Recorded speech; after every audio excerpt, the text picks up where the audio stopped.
นะทักทายสบายดีเนาะทักทายสบายดีและสวัสดีพี่น้องเลยเอ่อยินดีต้อนรับเข้าสู่ช่องเบาคำชาแนลคือเก่าพี่น้องก็ยังบ่พ้นพี่น้องเนาะก็ถือว่ายังบ่จบบ่สิ้นเนาะเอ่อถือว่าเคสนี้นี่เป็นบทเรียนอันยิ่งใหญ่เลยนะให้กับหลายๆคนเอ่อโดยเฉพาะสายช่วยเหลือเนาะ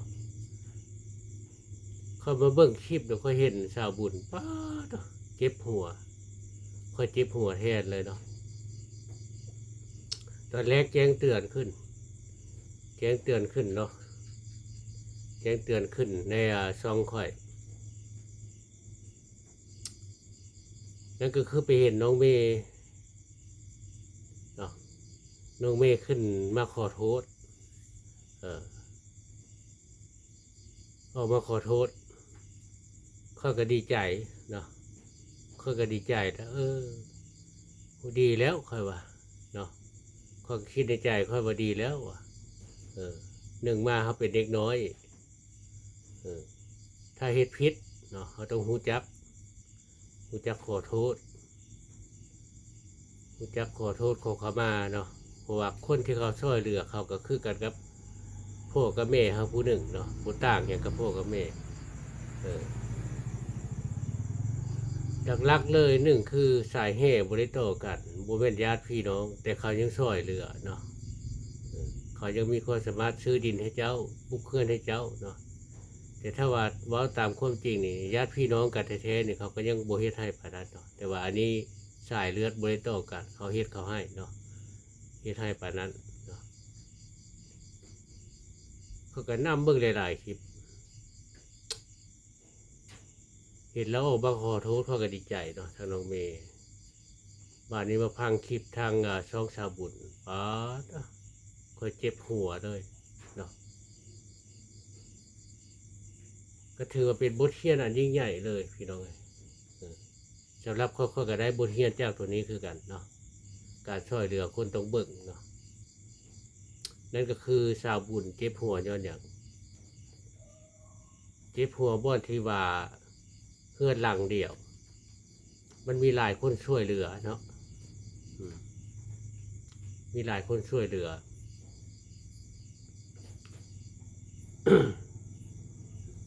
ยกตัวอย่างผู้ใหญ่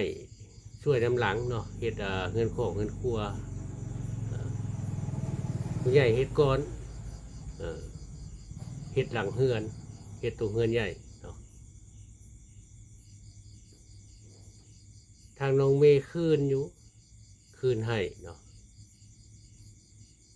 คืนให้แต่ว่ายังมีข้อแม้บาดข้อแม้นั่นก็คือ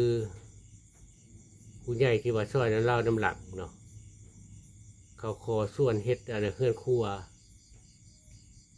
เนาะส่วนเฮ็ดน้ำหลังนั่นก็คือโตเฮือนครัวออกนี่แหละคือปัญหาที่ว่าเจ็บหัวที่สุดเนาะค่อยเบิ่งคลิปชาวบุญค่อยกับอีตดลาอยู่เนาะก็ถือว่าเป็นบทเรียนหลายๆให้หลายๆคนเนาะในใจเขาอยากไปช่วยเหลือหมู่เนาะสุดท้ายคือว่าคือกัดกับคำโบราณเพิ่นว่าชิ้นบริกินกระดูกมาแขนคอนี่แหละพี่น้องเลยก็พากหลายๆคนเนาะค่อยกับผู้หนึ่งเขาจะเอาเป็นบทเรียนไว้เนาะในการช่วยเหลือคนค่อยบอกไปช่วยชี้ช่วยอีกบัดค่อยยอมเลยแบบนี้เนาะวันนี้บอกเรื่องผู้ใหญ่เนาะก็แม่นอยู่ช่วยเหลือเงินช่วยเหลือเนาะแต่เฮาก็ต้องเบิ่งอะไรผิดอะไรถูกเนาะถ้าในกรณีแบบนี้เด็กมันก้าวร้าวเนาะเด็กมันก้าวร้าวเฮาก็ต้องดัดนิสัยมันเนาะต้องดัดนิสัยมันได้เฮาเฮ็ดเพื่อหยังเฮ็ดเพื่อมันเองเนาะเฮ็ดเพื่อตัวมันเองเพื่อจะให้มันเปลี่ยนนิสัยเนาะหนึ่งคือเขาบ่ทันพลาดโลกบ่เคยล้มเหลวกับชีวิตเขาบ่ฮู้ว่าโลกความเป็นจริงในบ้านเฮาซุมื้อนึงเป็นได้เนาะ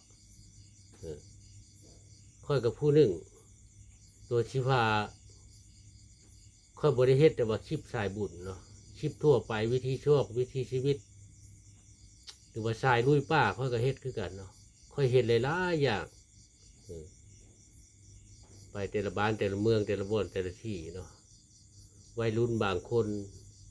อายุ8-9 ปีสูบพอดกินใบกระท่อมกินคอลลาเจนเนาะอันนี้จึงว่า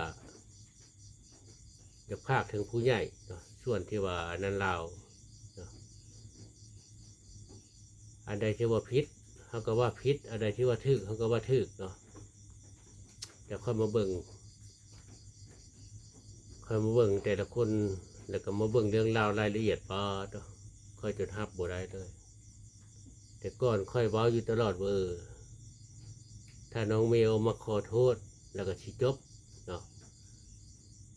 แล้วก็สิจบ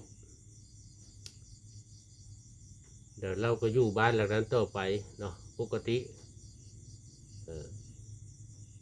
แต่มาเบิ่งเรื่องราวแล้วแท้ๆแล้วมันโบแบดพี่น้องเอ้ยหนึ่งกับมันมีแนวปั้นหัวเนาะ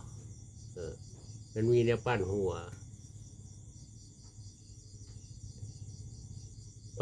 มีแนวปั้นหัวมีแนวสีทาง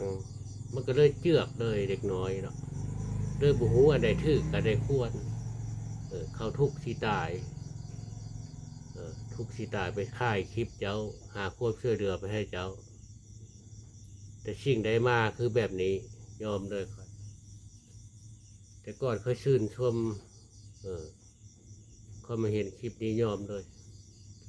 ประมาณนี้พี่น้องกันบ๊ายบายนอนรับพันดีเมื่อสักครู่ทุกคนเนาะ